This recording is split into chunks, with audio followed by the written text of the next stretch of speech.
Hi, hello my dear students. Welcome back to my VBR Mathematics Learning channel. So in the last previous videos, we have discussed SSLC March 2025 question paper. That is first three main we were discussed in the last videos.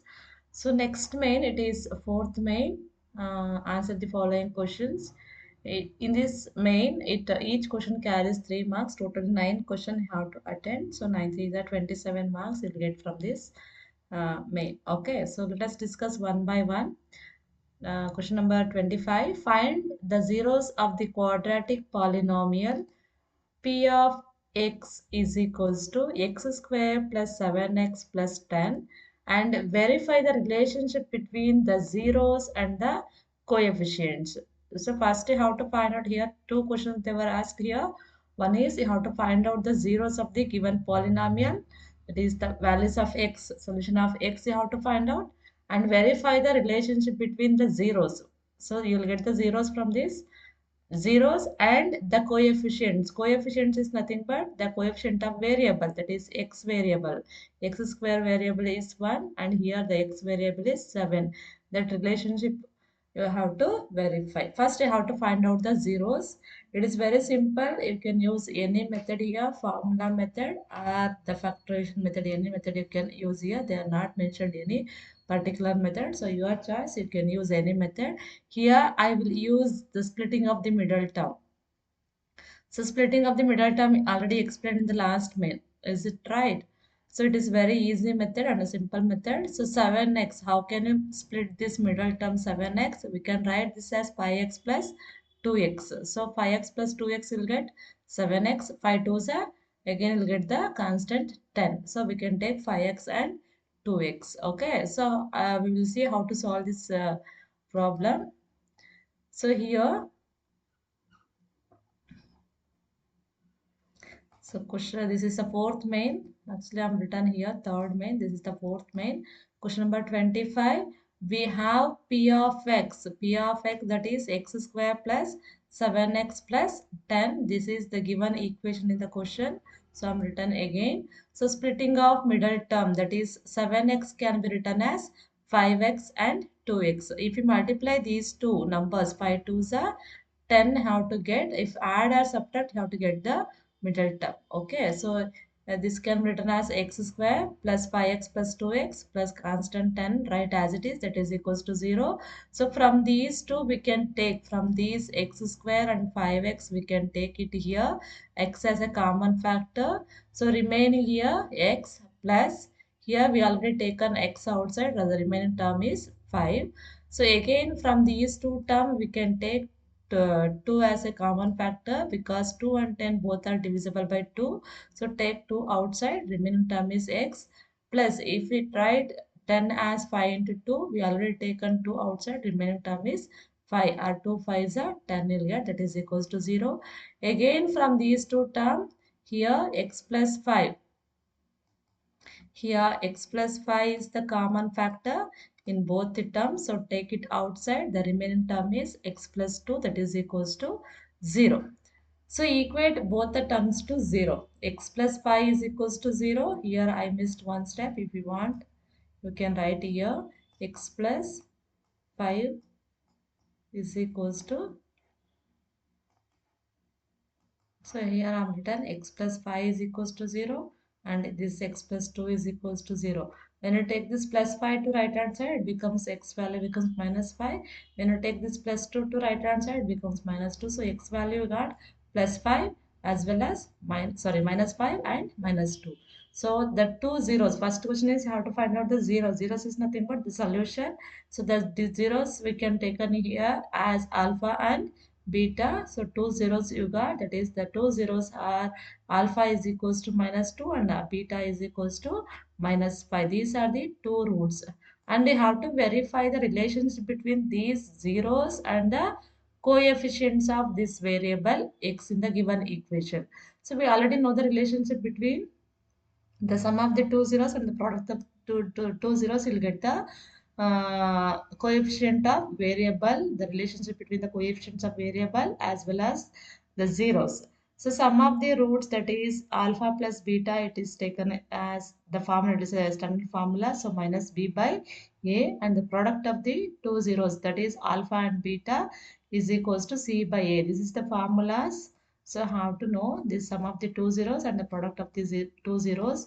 You'll get the relationship between the zeros as well as the coefficients of variable. Okay. So here a, b, c values you'll get from the equation. So here a is the coefficient of x square, that is 1. A is equals to 1. A is the coefficient of x square, that is 1, and b is the coefficient of x, that is 7, and c is the constant, that is 10. So collect all the values of a and a, b, c from the equation. So you apply this in this formula. Alpha and beta we got, that is the zeros. Alpha value is how much here? Minus 2. Instead of alpha, you can write one step here. Alpha plus beta, that is equals to minus, you write as it is. B value is from the equation we got here 7 divided by A value is 1. Substitute here.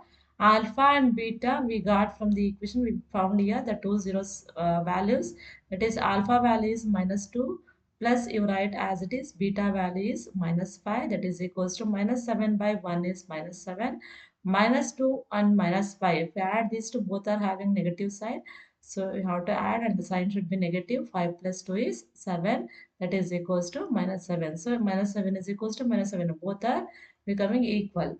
So again, to find out the product and the coefficients, that is alpha into beta, that is equals to c. C value is 10 by a value is 1. Substitute here. Alpha value is minus 2 and beta value is minus 5, that is equals to 10 by 1 is 10. So minus into minus, you'll get plus 5 2s are 10, that is equals to 10. So here both are having the same value. So hence we are verified the coefficients of variable as well as the zeros. Okay, this is the answer for this one. So next question, that is question number 26. Prove that the tangent at any point of a circle is perpendicular to the radius through the point of contact.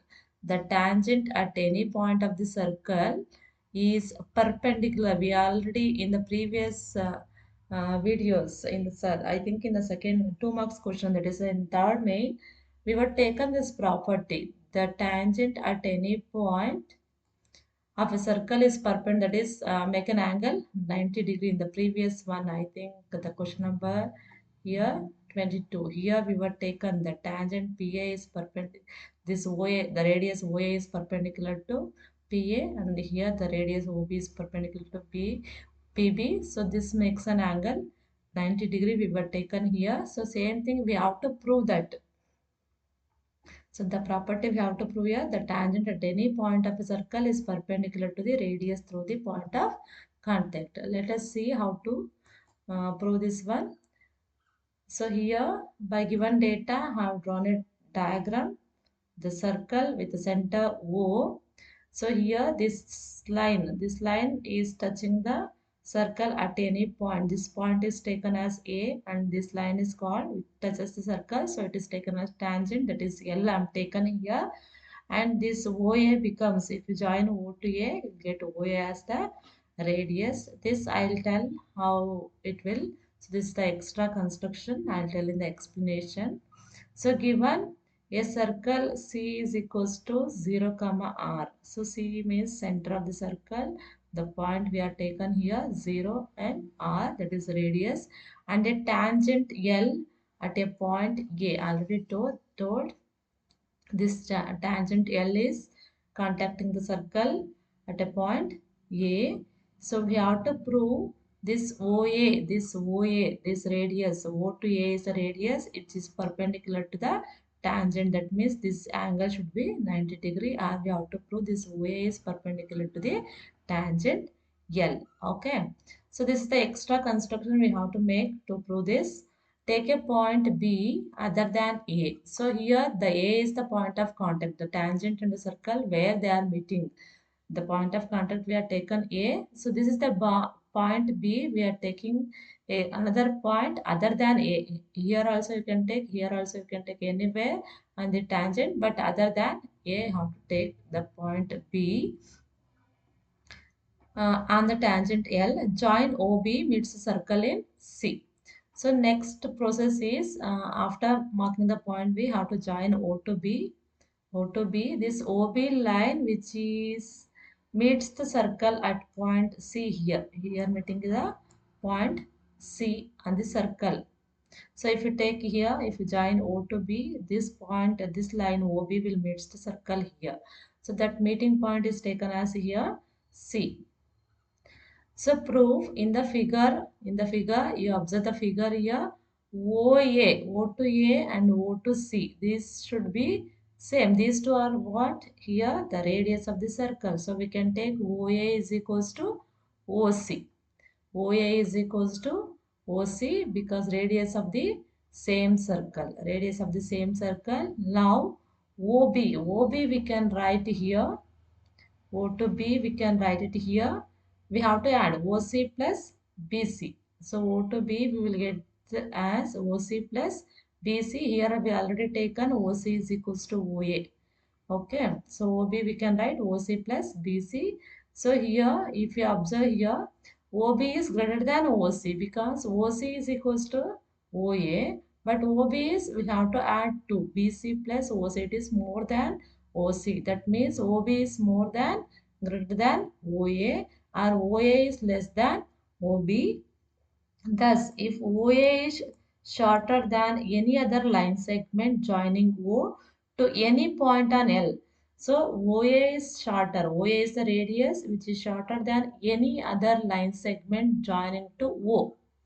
This is another line segment which is joining to O on the tangent L. So which is greater than this radius. So we can write this OA is perpendicular to L. Directly we can write this if you know this condition. Okay. So OA is the radius which is perpendicular to the tangent. That means which makes an angle 90 degree. Okay. This is the proof. So next question. Prove that cos A divided by 1 plus sin A and plus 1 plus sin A divided by cos A, that is equals to 2 secant A. We have to prove here cos A divided by 1 plus sin A plus 1 plus sin A divided by cos A, that is equals to 2 secant A. It is a very simple one. So let us see how to solve this one. So first you write what they are given. Let cos A divided by 1 plus sin A plus 1 plus sin A divided by cos A, that is equals to 2 secant A. So here first you take LHS and prove RHS. So LHS is cos A divided by 1 plus sin A plus 1 plus sin A divided by cos A. Take the LCM of these two. Cos A into 1 plus A is the LCM. So divide this LCM with each denominator. Here 1 plus A get cancelled. Remaining is cos A.